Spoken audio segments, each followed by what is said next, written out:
Good afternoon, everyone. I am Ryan Reft, and I'm a historian in the manuscript division at the Library of Congress, where I oversee the division's 20th and 21st century collections pertaining to domestic policy and politics. I received my PhD from the University of California, San Diego in 2014 and have been at the LC since 2015. Before we jump into things on the talk, I just want to plug a few items for the division. First, the manuscript division recently started a blog, Unfolding History, where our colleagues explore the endless numbers of stories that reside in our collections. If you have a moment today, check it out. Our colleague Louis Wyman, who's a reference librarian in the manuscript division, has a piece on George S. Patton coming out tomorrow on Veterans Day, which of course is one of the reasons we organized this talk for today with Mr. Hamilton. Second, this is this division's second talk of the year, the first conducted in March, Searching for Suffrage at the Library with historian Kimberly Hamlin, moderated by fellow manuscript division historian Elizabeth Navarra, and reference librarian Bruce Kirby, explored Hamlin's biography of feminist and women suffragist Helen Hamilton Gardner. I encourage everyone to check that out after this if you have any interest in that history. And Bruce, as I've mentioned, joins us again today. Bruce began working in the archives at the Smithsonian in 1991, joined the library manuscript division staff as a reference librarian in our reading room January 2000, and since then he's worked with a wide range of students, scholars, librarians to share the division's rich collections. He's also participated in book talks, gallery talks, and pop-up exhibits, and has an MA in history from George Mason University. So, on to our talk.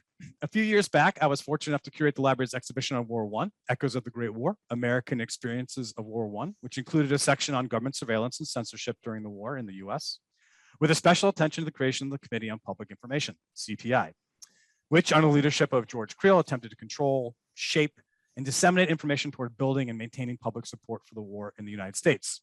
This, of course, leads us to our guest today, Jack Maxwell Hamilton, whose recent book, Manipulating the Masses, Woodrow Wilson and the Birth of American Propaganda, explores this very topic. Jack Hamilton is the Hopkins P. Breazeale Professor in LSU's Manship School of Mass Communication and Global Fellow at the Woodrow Wilson International Center for Scholars, a journalist whose work has appeared in publications such as the New York Times, Christian Science Monitor, and The Nation. Hamilton is also author of several books, including the winner of the 2020 Goldsmith Award, Manipulating the Masses, which we'll discuss today. One final note, we have a short Q&A session with the audience near the end because this event is being recorded. Any questions or other participant contributions may be made publicly available as part of the library's archives through this recording, so you want to keep that in mind. And with that, I'd like to hand it over to Jack for his overview. Thank you very much, Ryan, for the introduction, and thanks for the opportunity to be here. I've given a number of talks about the book since it first appeared several months ago, but no venue is more welcome to me than this one. And the reason for that is that of all the places I did research, and I looked at about 150 collections, many of them in Europe and around the United States, there's not one place that served me better than the Library of Congress. In fact, I don't know how I could have done the job without the resources they had there, but also because the staff is so wonderful to work with. Jeff Flannery, the head of the reading room, but now retired, actually got to the point where I was there so often he sometimes took me to lunch, which was very generous. And Ryan and Bruce and others were extremely helpful in the process. And the head of the division, Janice Ruth, should be very proud of the work that's done down there. In addition to the book I've done, and as a way of showing how important the collections at the Library of Congress are, two other books came out of my research. They're manuscripts I found while I was doing the research. One was a diary by Ray Stannard Baker, a great journalist in his day. He was sent to Europe to do work for the Wilson administration. And that was published by LSU Press as a separate document. We reorganized and reorganized the diary in order to make it readable. And it's a very important record of what happened at the time. That was done with my colleague, Robert Mann. And then I have a book coming out, also done with another colleague, Peter Finn from the Washington Post, which is a manuscript, a biography of his work during the war as a reporter, Herbert Corey. And that book is coming out as Herbert Corey's Great War. Which is important because he was the only journalist, he was of all the journalists who covered the war, he covered it longer than anyone else. He went at the very beginning of the war and he stayed all the way through the Treaty of Versailles, which is quite an accomplishment. And so he has a lot to say. That's evidence of how important the collections at the library have been for me. So on to the CPI. The CPI is about the profound and enduring threat to American democracy that arose out of the Great War. This was the establishment of systematic, pervasive propaganda as an instrument of the state. It had never been so systematic and so pervasive as it was during the war. This is because it was a total war, and total war required total mobilization of citizens, both here and abroad. The story is meant to be present-minded in an important way. Pretty much everything that's done today by way of government propaganda has its origins with the CPI. In fact, really everything, including social media, which I'll get to presently. And so there's really a straight line between Woodrow Wilson, who was called the high priest of propaganda and was once dubbed the greatest propaganda the modern world has known, displaying extraordinary skill and dexterity. There's a line between him and Trump, who has himself been called the greatest propagandist who ever occupied the White House. The two men, of course, come from different parties, but they show how easy it is to expand the powers of the government and the White House to manipulate what people think. It's not a great stretch, for example, to go from Woodrow Wilson calling unwelcome comment enemy talk, the idea being that if you said certain things that contradicted policy, you were really talking like the enemy did, to Donald Trump using the phrase fake news. The individual who was put in charge of the Committee on Public Information was a hyperbolic, muckraking journalist named George Creel, who I might add was nearly as unhinged at times as President Trump was in terms of saying things that were not only fake news, but preposterous. The CPI lasted only for the duration of the war, but its scale is sprawling. It was a publishing conglomerate. It had pamphlets, news services, both overseas and abroad, syndicated stories and cartoons, and thousands of press releases. It prepackaged news, what we call press releases, and made that a quotidian aspect of governing. The pictorial division produced 1,500 different poster designs, cards, advertisements, seals, buttons for 98 agencies and committees, the latter ranging from the Federation of Neighborhood Associations to the Salvation Army. It distributed tens of thousands of slides taken by the military overseas. Its advertisements were ubiquitous at newspapers and magazines. Family Watch CPI produced films in theaters across the country. The CPI piggybacked on the motion picture industry, on advertising associations, on universities, and other professional bodies that gave it pathways into the American minds and hearts. The Boy Scouts, traveling salesmen, and corporate titans all did their bit to help the CPI. The 4 Minute Men is an extraordinary aspect of the story and revealing because it was so clever and so powerful. During these times at movie theaters, it took several minutes to change reels. And during this period, CPI speakers would get up. They were called 4 Minute Men because that's how long they were expected to speak. They looked like they were local. That is, they were local people, local town leaders, but they were heavily scripted from Washington, D.C. It was a very effective way of communicating messages. The messages were organized on a week-by-week basis. And at the same time, there were details on what was expected to be said. To understand the magnitude of this, at the end of the war, there were 75,000 4 Minute Men who were doing the work across the United States, and eventually branched out from movie theaters to do work in logging camps and churches and at Sunday afternoon socials. The CPI did good things. It's important always when you're doing history to be fair. They created the official bulletin, which is the precursor to the Federal Register, which is an important element of our government, along with other similar publications that make government transparent by telling us what contracts are let, for example, by the government. It created public diplomacy, the idea of the government going directly to shape the thinking of people overseas, citizens, that is. It created public service advertising. This idea came out of World War I and the advertising executives who worked with the CPI. Creel himself, although he was often, as I say, hyperbolic, was very good on some issues, and one of those was on women's suffrage. And he went out of his way to hire women in senior positions at the CPI. One of these women was Josephine Roche, who had actually worked for him when he was the police commissioner in Denver, a job he didn't hold very long because everybody became so angry at him that he was fired. Her job was to work with prostitutes and to reform prostitutes in Denver. She worked closely at the CPI with immigrant groups. In fact, she headed the division of the CPI that was responsible for that.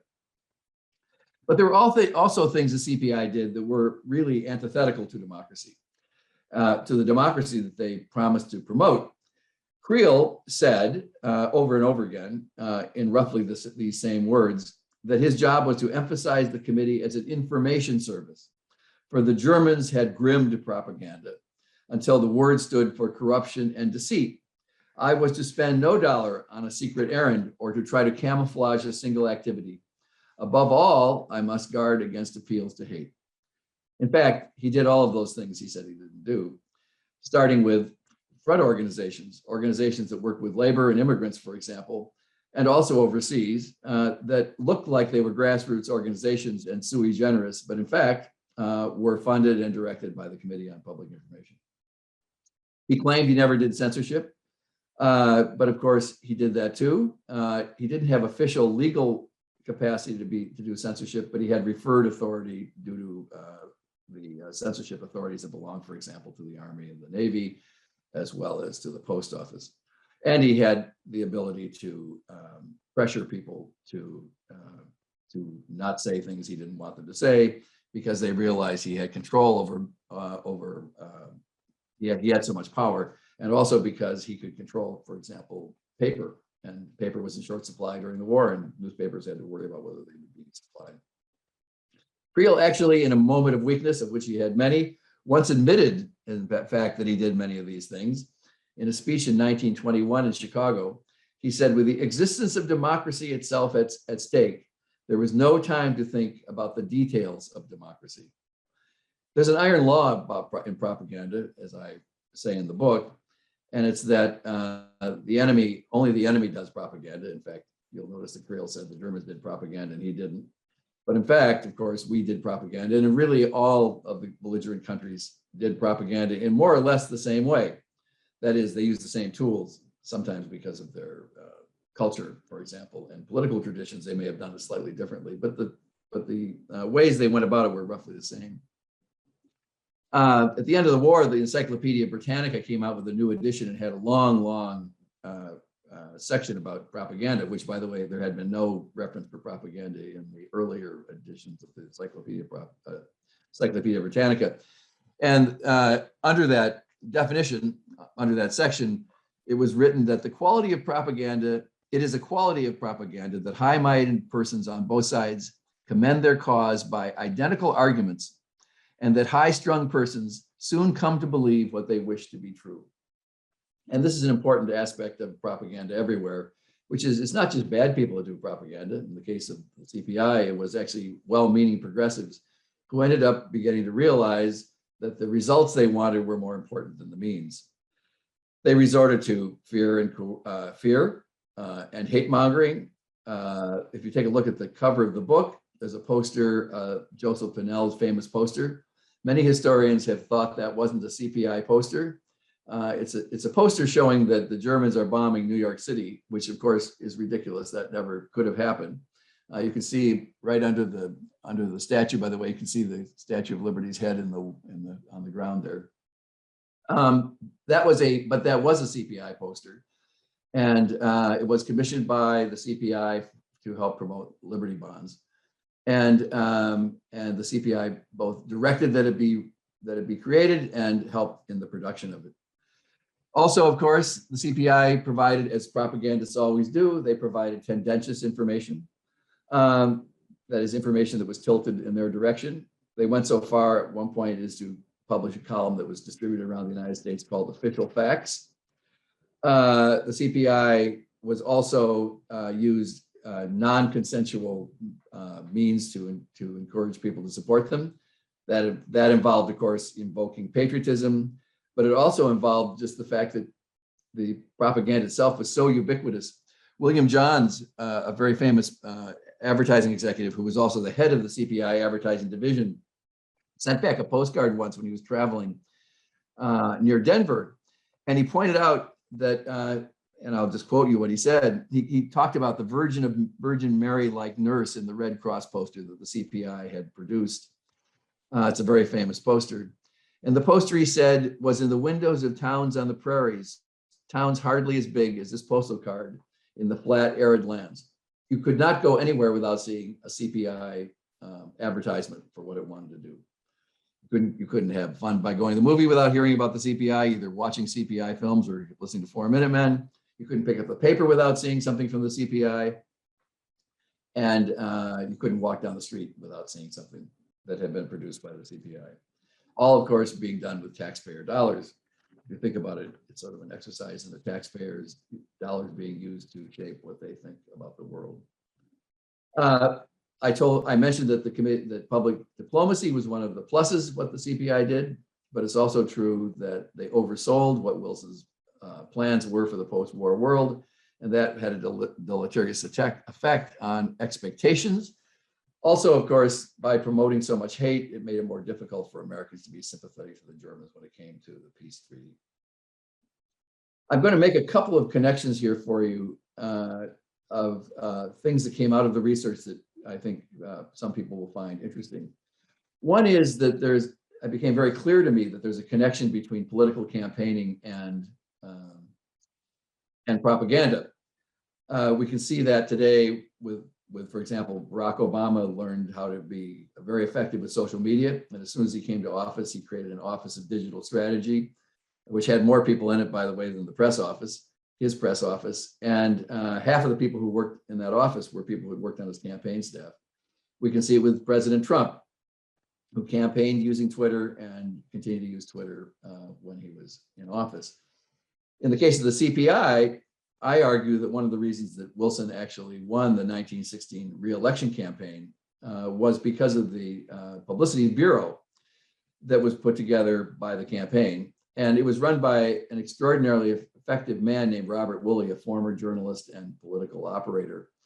I found his manuscript, his recollections in the Library of Congress, and they were very revealing because it showed that in Technicolor, really, that the techniques that were used by the CPI were refined by his office, by that bureau. Also, a large number of people, including Woolley's deputy, George Creel, had worked in the publicity bureau before they joined the Committee on Public Information. Second point I would make is that publicity, propaganda after the CPI was abolished at the end of the war has become an arms race. Walter Lippmann, a famous journalist at the time, who went on to decry the manufacture of consent, as he called it, had actually been an ardent would-be propagandist. He really wanted Creel's job, as a matter of fact, although in later years he never admitted it and never wrote about it. But if you take a look at the record, you can find a lot of evidence for that. And he did actually go over and work with the AEF in the military doing field propaganda. He came to regret what he saw propaganda could do. He said propaganda had become, persuasion, he said, has become a self-conscious act and a regular organ of popular government, as indeed it has. We can't measure how big the information state is, as I call it. It's too big and it's too dispersed. And so we don't really have a good way to define it, to define its limits. But it grows all the time. And we don't have adequate laws to fence back what the government can do with propaganda. And we don't have adequate enforcement, because enforcement of the few laws that do exist have to be done by the Justice Department, which of course reports to the president. But as I say, it becomes an arms race. And as a result of it becoming an arms race that is constantly trying to find more effective ways to communicate and to persuade, the public becomes increasingly cynical about what the government does. And this corrosive aspect of propaganda actually is the ultimate insult to democracy, because if we can't trust our institutions in democracy, then of course we find ourselves not believing government and not willing to really participate enthusiastically in the democratic experiment. Harold Laswell, who was one of the first to study propaganda at the end of World War I, regretted what he had seen and he wrote his first book on the subject in the mid-1920s. And he said what had happened was the discussion of the ways and means of controlling public opinion testified to the collapse of democratic romanticism, the credulous utopianism that had in many minds given way to cynicism and disenchantment as a result of World War I. And so I'll leave my prepared talks with one final quote. One of the heroes in this book is Charles Evans Hughes, a Republican who ran against Wilson in 1916 and almost won. As I say, I think he would have won had it not been for the Publicity Bureau in Wilson's campaign. As a result of that narrow loss, he went on to went back into private practice and then became Secretary of State, where he was very effective under two different presidents, Harding and Coolidge, and then later on became the Chief Justice of the Supreme Court. At the time of his death, he was rated as one of the two best Supreme Court justices in our history. He was very concerned about, he would not have engaged in the kind of propaganda activities that Woodrow Wilson would have done, I believe, and he certainly wouldn't have been as aggressive at suppressing free speech. Anyway, at the end of the Great War, he said, the question is no longer one of establishing democratic institutions, but of preserving them. And I think if there's a lesson in this book that I've written, the lesson is, how do we maintain democracy? And how do we provide a proper balance between what the president can do to inform us and what the president can do to manipulate what we think and misinform us? Thank you, Jack, for that great overview. Before we're going to have like a 15, 20-minute kind of question and answer session between Bruce, Jack, and I. Before we grill him on these for the next couple of minutes, there will be time at the end of our discussion for audience questions. If you want, you can place your inquiries in the Q&A box that should appear at the bottom or top of your screen, depending on the device you're using. I'm going to break protocol here just for a second because we already got one question. I think it's a good, just basic overview question. So we're gonna take the questions from the audience at the end, but I think this is a good one to take. Question for Jack. What is from Tom Rosensteel? What is your definition of propaganda? I think most people think it means information that is false or mixes false and true to persuade people. Does your definition include information that is accurate? If so, how do we distinguish propaganda from public or government produced information? Are public health ads about vaccines propaganda? Well, I'm glad my friend Tom has weighed in with a question. I'm glad he took time out from writing his own books to listen to this talk. So scholars spend a lot of time trying to debate what propaganda is and what the real definition is. It started out in pre-1900, it was often referred to in a positive way, rather looking back to its original use as a description of what the Catholic Church did to propagate the faith. There's a college of propagation of the faith in Rome, as a matter of fact, not far from the Spanish Steps. But the word began to change, and actually in World War I particularly, it became much more pernicious. In fact, I've done a study of the use of the word, and by the time World War I was over, it had a decidedly negative slant to it. Propaganda can be information that is accurate, and sometimes the most effective propaganda is propaganda that's accurate.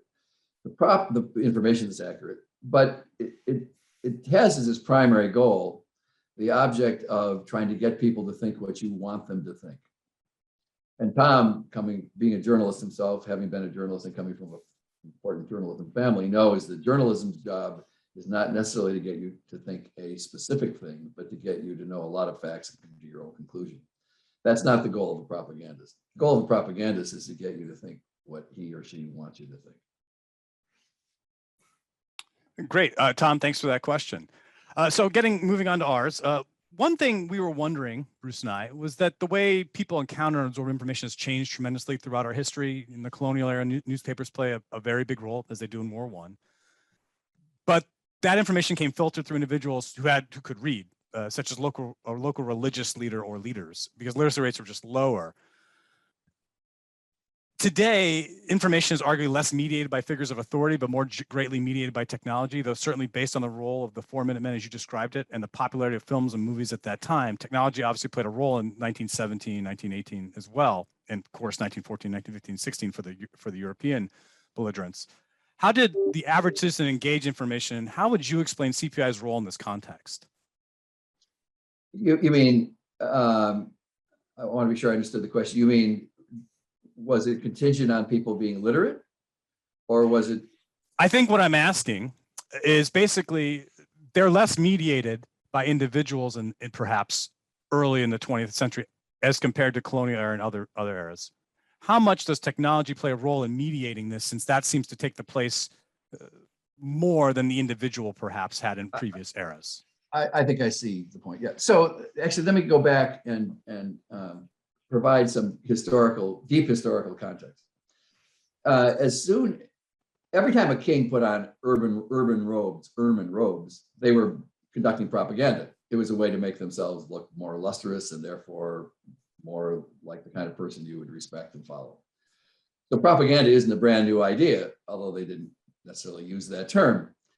But propaganda begins to become extremely important when the public begins to have more capacity to consume information on its own. And it's a kind of paradox, but as soon as media began to, for example, as soon as the printing press arrives, and the idea in the Enlightenment that people can learn and arrive at their own conclusion, there were people who were putting out bogus information. In fact, the first weekly newspaper, the first printed newspaper in Great Britain is often thought to be one that was created in 1622. And around the very same time, Ben Jonson, the playwright, published a play in which he decried the fact that there was fake news about the moon, hoaxes. So as soon as this information stream opens up, you have people who begin to pollute it. Of course, literacy levels were a lot lower in 1622 than they would have been in, for example, 1900. What happens in 1900 is, and thereabouts, is that all of a sudden there's a huge increase in literacy generally, a huge increase in the amount of information that can be consumed. Publications began to just appear in all kinds of forms, large mass media publications as well as very narrow ones that are focused on a particular interest, like women's suffrage or temperance. There were scores and scores of those publications in the United States. And so at that very time, citizens, people who were members of a country, are no longer just passive citizens. They become active citizens. They become much more engaged in their countries. And of course, democracy begins to blossom in that kind of environment. And so political leaders have to begin to worry about how they're going to manage this. So they do exactly what you'd expect them to do. They learn how to use media to try to get people to think what they want them to think. And we have examples of that even before the Committee on Public Information, where all of a sudden, the French, lots of political leaders in France, I mean, it was hard to find a political leader who hadn't been and wasn't a journalist. And they were buying newspapers and putting fake news in newspapers. And in fact, if you look at the beginning of World War I, you can see a lot of it that contributed to that road to the war was news that was put in information that was put in newspapers to try to manipulate what people thought about other countries and what they should think about what the impending war might be. So that for every force, there's a counterforce, if you think about it from the point of view of physics. And the government then has to begin to be more effective at using information streams to get the result they want. That's why, even if there hadn't been World War I, we would be roughly in the state we are today. World War I accelerated that process because it became much more urgent to begin to create a state-run media, state-run information machinery, because we need to totally mobilize the public, as I said at the beginning of my remarks. So technology is important, but not just technology like a modern fast printing press. As soon as you have a plain old printing press in 1622, you all of a sudden begin to get disinformation. Jack, I got a question, sort of a nuts and bolts question about the work of history. You clearly did a lot of work here in the manuscript division. I think I counted almost 50 manuscript collections that you cited in the bibliography. And among those were the papers of Robert Woolley, who you discussed earlier. And I was curious how you identified him as a person whose papers would help you tell the story of the CPI. And in the larger sense, how did you identify other collections that would help you with that story? And also, finally, were there any collections in the manuscript division that sort of became your favorites? Yeah, there are some. So, sometimes, although I have been a dean and I've been an academic, at heart, I'm really what I've always been, which is a journalist. And historians and journalists actually, in many ways, operate the same way. They may have ideas of what a story may turn out to be, but the real job is to find out what really happened. And that's why I guess I went so easily from journalism to history. And the way I approached this book, because I hope to write the definitive book on the Committee on Public Information, which had never been done, was to put it metaphorically, to turn over every stone I could find. So if there was a collection out there, I thought I'd go look at it. The Woolley collection is very interesting because it's also a good example of you have a working theory. Turns out the working theory is wrong, but it leads you to find something even more interesting than you could have made up all by yourself. So when Woodrow Wilson ran for re-election in 1916, he ran under this wonderful slogan called "He kept us out of war," because of course the war started in 1914, and lots of Americans didn't want to go to war, and the Wilson administration realized that this was a positive that he had kept us out of war. And I thought to myself, this is very cynical, because in those days, you were inaugurated in March, not in January. And right after he's inaugurated, he goes to war. So I thought, what's going on here? And so I started looking around at what's going on with the campaign. What were they thinking? And I thought I would be able to show the cynicism. And I find Robert Woolley's name. And I think, well, that's kind of interesting. I wonder what Robert Woolley's up to. And as a result of that, I want to find his papers, hoping there might be some around. And to my amazement, they're right down the street. So I go and open up this collection, and I find this incredible amount of material, fabulous material on Woolley that's never been adequately used by historians. Once in a while it's referred to, but he's hardly ever referred to when you talk about the campaign in 1916. And I think he deserved, you can't just pick one reason why Wilson got elected, but he's very important in the process. Well, what it turns out to be is that Wilson never really liked that slogan, although he used ideas like it. He didn't like the slogan because he realized he might not be able to keep us out of war. Yeah. On the other hand, he used similar phrases himself that did suggest he wanted to take advantage of the benefit of that concept that he had kept us out of war, even if he didn't exactly use that slogan, but it became more complex. I don't particularly like Woodrow, especially in terms of what he did in terms of propaganda, but you have to be fair to him. And fairness means you have to understand that it wasn't a rank, cynical move on his part. What became more important was I began to realize how important that bureau was to the Committee on Public Information itself. That was an unexpected find, and it changed how I wrote the book. Any other collections emerge as favorites for you? Well, of course, Creel's collection is wonderful. He's a real problem because he says things that are just not true. He can't help himself. And I make a point of it when I talk. I have a note about the sources I use. At one point, Creel says, we never had any appeal to African Americans, and never cared about African Americans when we were doing our propaganda. This is totally untrue. In fact, one of the good things he did was he managed to get the only African American journalist accredited to the AAF. That was him that did it. I mean, that's a plus. And he tried to get Wilson actually to talk to African American editors, which he wouldn't do. But to a large extent, they didn't do a lot. It's true, but they could have done. But what they did do wasn't that bad, really. It was pretty good.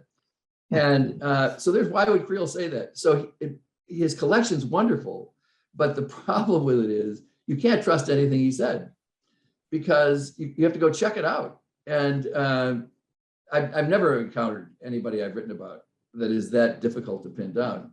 But it's a very rich collection, has a lot of good information. He actually deserves a full biography. Somebody needs to do one, because he went on and did many other things after he was at the CPI. So yes, I like that. Baker Ray Standard Baker has become one of my heroes. I think he's a tremendous journalist and a tremendous public servant. We would abhor what he did today, that is, pretend to go to Europe as a journalist, but actually go there to get facts for the Wilson administration.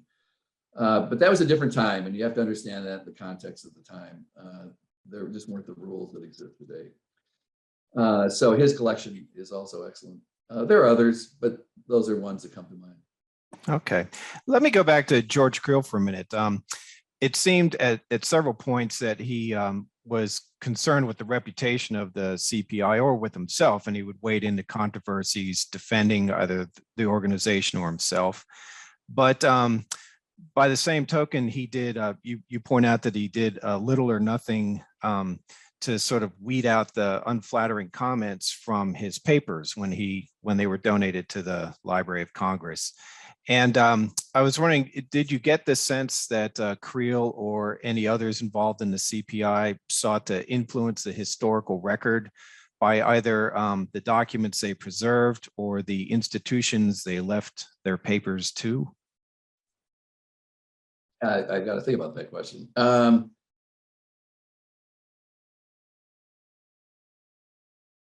Yeah, Breckinridge Long, who plays a part in this book, Breckinridge Long, whose papers are at the Library of Congress, and who is an odious character because he was so anti-Semitic, and he was he got a political job in the State Department as a result of the money he gave to the Wilson administration.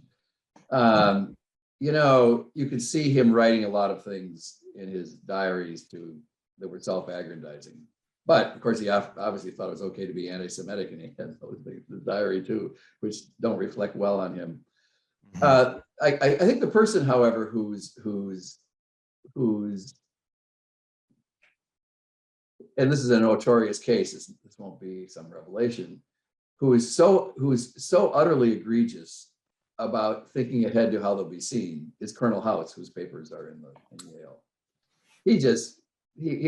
He would be writing things like, well, I talked to Wilson today, and if it hadn't been for me, he would have made this terrible mistake. And I think he's wrong about this, but I was able to persuade him he needed to do that. And it's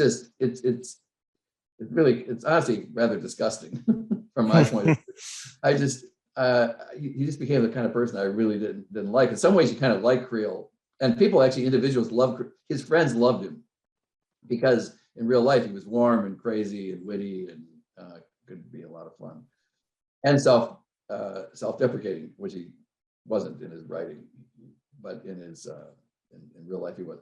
But House is the kind of person that I found very unappealing, and so his record is not necessarily what he left out. I don't know what he left out, but it's certainly full of things to make himself look better. That's interesting. Thanks.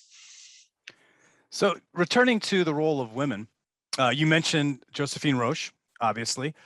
We were wondering, they play a critical role both on the domestically and overseas, particularly working in industry, advocating for food conservation, helping to operate Americanization efforts, which are somewhat controversial when we look back on them now for the nation's foreign-born. And this actually addresses one of the questions that I think someone submitted as well while you were talking there.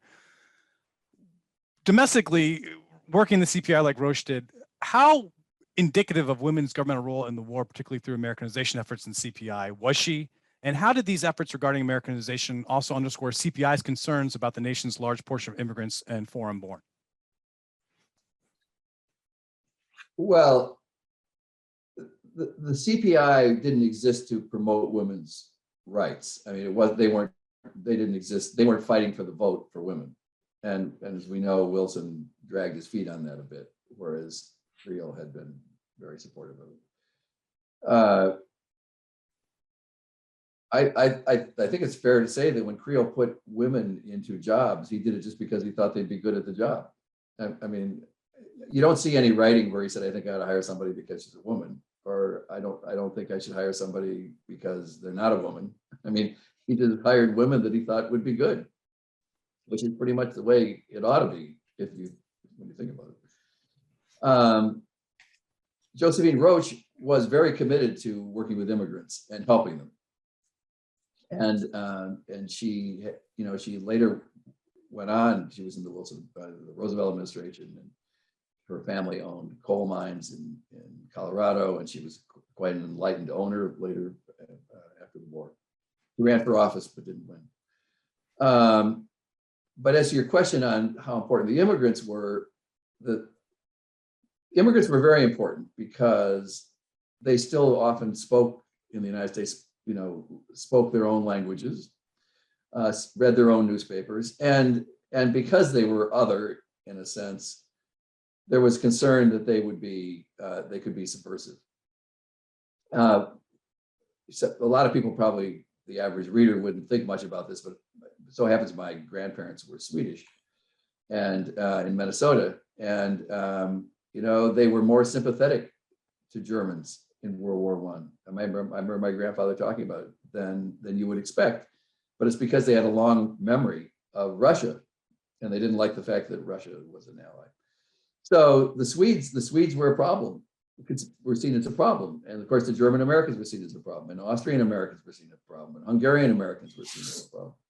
And so there was an effort to try to reach those people and mobilize them, and they did several spectacular things. One was a July 4th celebration in 1918, which was concocted by one of the people on the staff, and it occurred all over the United States, and they had immigrant groups marching and parades and all the rest. And then they even had some offshoot over abroad as well.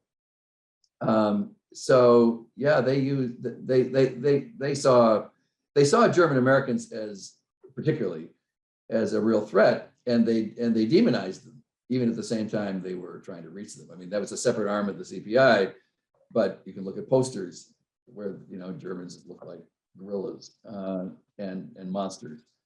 There was a guy on the CPI staff named, this is an example too of how good people end up doing bad things.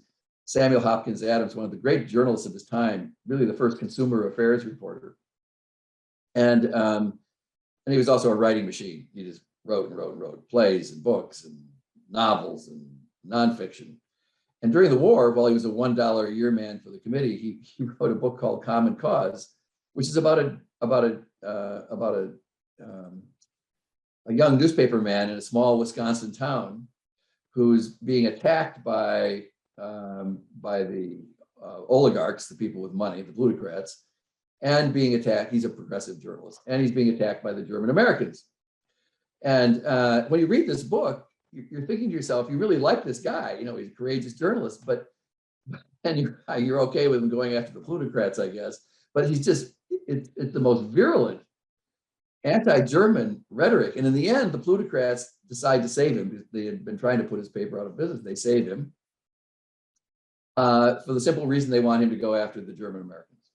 And this is applauded at the end. It's a great thing. And there's one line, I don't have it right here, but it's a line, something like, Adams was a good writer, something like, the Germans had come to the United States, Deutschdom, that evil, parasitic mindset, they'd come to the United States and to raise children, to affix their eggs to the body of the American public so they could hatch and devour America. I mean, these are incredible things to say. This is from a good progressive journalist. But they believed the German Americans were a real immediate threat. And of course, that was of interest to the administration because the war wasn't really a threat at all. It might be a threat to our financial interests. It might be a threat because we had relatives overseas. But there was no immediate threat to Americans, which is why they had to create enemies at home in order to make people feel as if they were in peril. Thanks for the answer, Jack. We're going to move on to we have a number of good questions from the audience. So I think we're going to move on to that section. First question up from Jeff Flannery. The name sounds familiar. Fascinating book. How might the efforts/results of the CPI be different if George Creel was not its head? Perhaps if the CPI was headed by Robert Woolley or Walter Lippmann. Well, I've gotten to know Walter Lippmann pretty well in this process. And he also, in certain ways, became rather unlikable to me, even though I enormously respect him as a journalist. But during this period, he was not a team player, and whatever he got involved with, he could be very divisive. And part of it was he was an arrogant and an elitist and just and impatient with other people. He finally got his chance to be a propagandist, and he went overseas, and he worked for a fascinating, interesting guy named Heber Blankenhorn, and who became quite famous in terms of going after anti-communists, going after people who were attacking labor for being communistic. And you find letters where he's denigrating Blankenhorn, who was his friend. I mean, so Lippmann would not have been good at this at all. This would not have been a good job for him because he just wasn't the manager. Woolley, however, would have been a good head and would have been a better head than Creel was. He might not have been as energetic and he might not have been as creative, but he was very energetic and he was very creative. And he was a better manager. Creel was a terrible manager. Creel had an idea a minute, but in terms of implementation, I mean, you can't even look at the charts. The organizational charts are a mess. When they tried to put it all together at the end of the war, they couldn't figure out whether some divisions actually existed and for how long. It was madness. And somebody like Woolley would have done a better job of not alienating Republicans. And that's one thing that Creel did a terrible job at. And Wilson liked that because he hated people like Henry Cabot Lodge. So Creel would walk over to the White House at the end of the day and, see Wilson at the end of the day. And he'd tell him funny stories about Henry Cabot Lodge and what a jerk he was. And Wilson liked that. Woolley was a much better organized and had better judgment. He knew not to pick fights when he didn't need to pick them. And Creel was a barroom fighter. I mean, he once did a review. He did a review of a play when he was a journalist in Denver and panned it. And then when he heard that the actor was angry, he went over to the hotel and beat him up. I mean, that's Creel.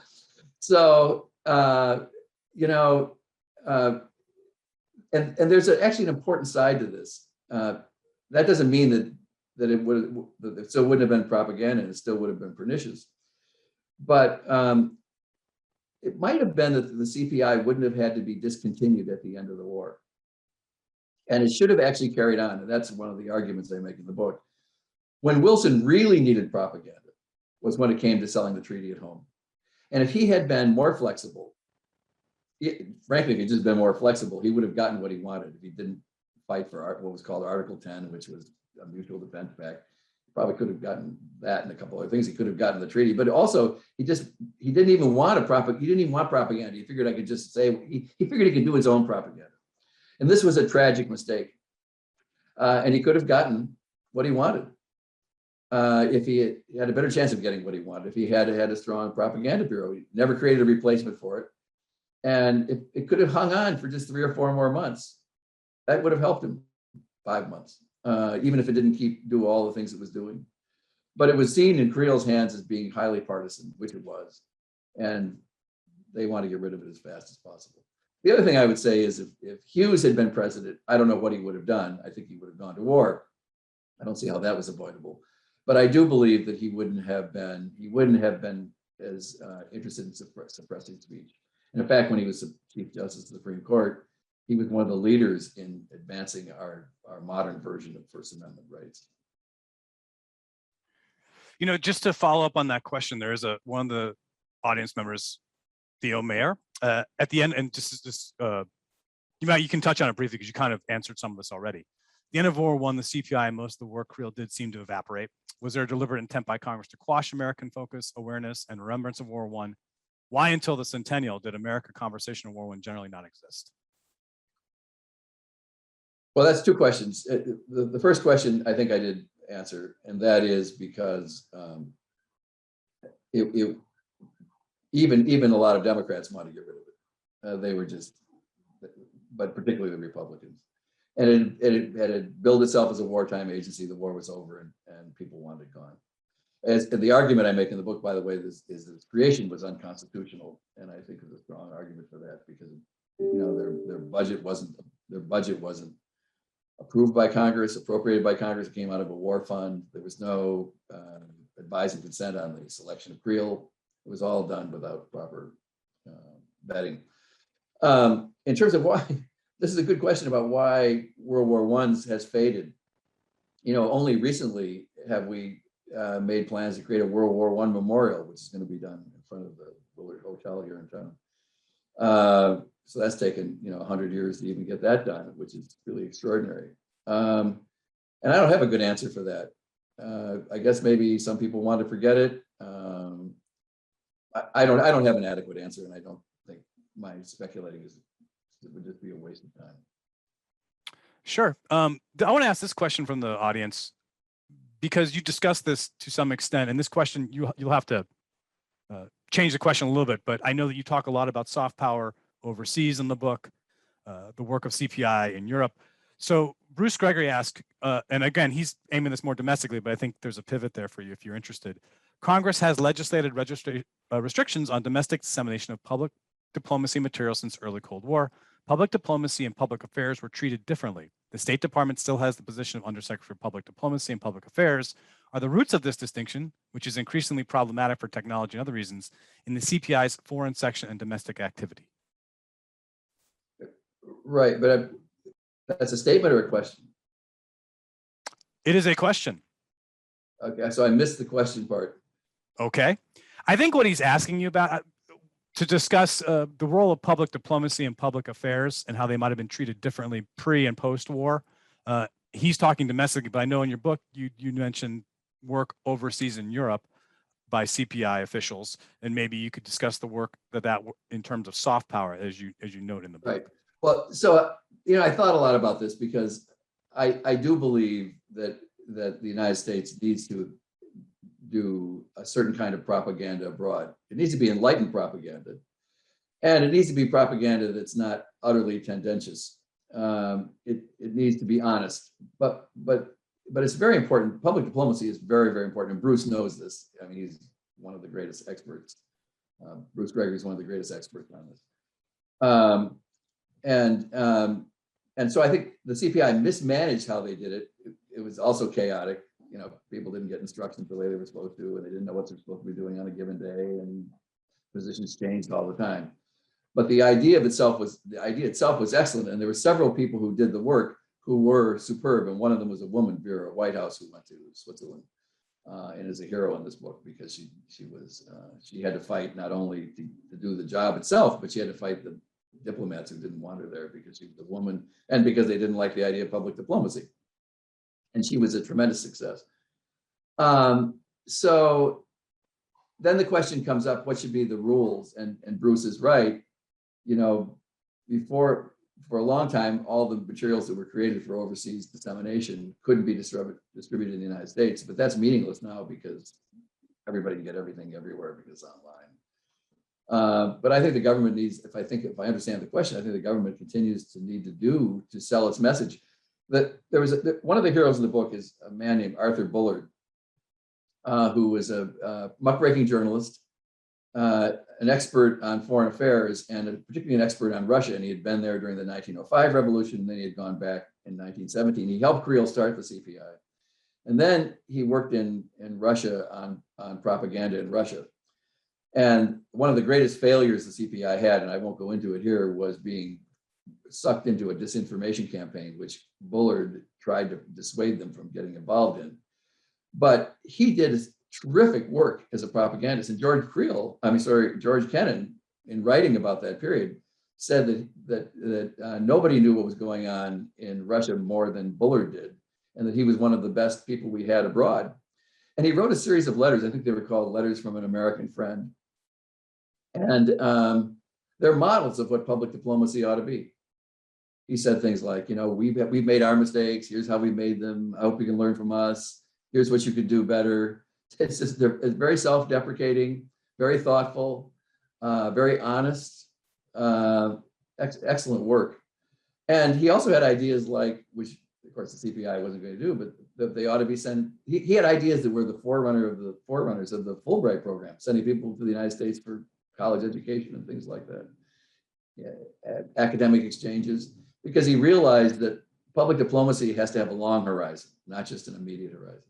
One of the big threats we have today, and I'm sure Bruce would agree with this, Bruce Gregory would agree with this, is that we have a lot of people in Congress that think our Voice of America and other Radio Free Europe and organizations like that ought to be providing tendentious information and weaponized information rather than being honest reporters. And I disagree with that. I think we need to do is exemplify good, decent reporting and show how that works in a democracy. And that means reporting bad things about what our country does, and it means reporting good things. I think we have time for one last question from Louis Botello. Considering the power of technology in the 21st century, to what extent the propaganda machinery designed early in the 20th century may be more harmful to democracy than what is necessary to preserve it today? Some of the same components created at that time are still used today. I think there's some of the syntax there is a little awkward, but I think what he's asking, or what Mr. Botello is asking, is to what extent does that framework that is established during the war that you've written about, how much of it is preserved in the architecture of information dissemination today, whether it be public or private? Yeah, well, I think obviously we have new technologies. Of course, social media and radio and things like that didn't exist then. But I think what Luis is getting at, and I appreciate Luis calling in since he's a former student of mine, is that I think what he's getting at is we've created lots of government information capacity. And then the question is, what do we do with it? And I think that's very important. That's probably a good note to end on, because there's a paradox. I would say a crown jewel of our government is the vast amount of high quality information it puts out. And this is very important, not only because it puts out information about unemployment statistics or trade statistics. You know, if you're a fisherman, you can go to your local website and find out what the temperature is in the, Fox River Valley, the Fox River in Aurora, Illinois, if you want to go fishing, because there's people phoning in every day information. It's just, we have vast quantities of information. Fishing temperatures of river water may not be ultimately that important to democracy, but a lot of these issues are. In fact, if we look at the pandemic, the pandemic wasn't, you might argue the pandemic was less an issue of science and more an issue of information, getting people to believe what the government said and getting the information out in an accurate way. And there were a lot of people who tried very hard to do it right. There were lots of political leaders who didn't do a good job, and even the Biden administration has had trouble managing this process effectively. So then the question is, you don't want to stop all the important information that's coming out. That same technology and that same capacity also has this dark side under it, which is the capacity, the ability to use that information or those tools to not inform people, but to misinform them or inform them in limited ways to get the outcomes you want. And that's why it's so tricky. If you can just say no information, government can't put out any information, but that's the last thing we want with our government, because the information it puts out is so important to us. Well, I think that's a good answer and a good place, as you note, to kind of complete the circle. I think we're done with the talk. Thank you for being with us, Jack Hamilton. Pleasure reading your book and great discussing it here. Thank you for having me. I appreciate it a lot. Thanks, Jack. Take care, everyone.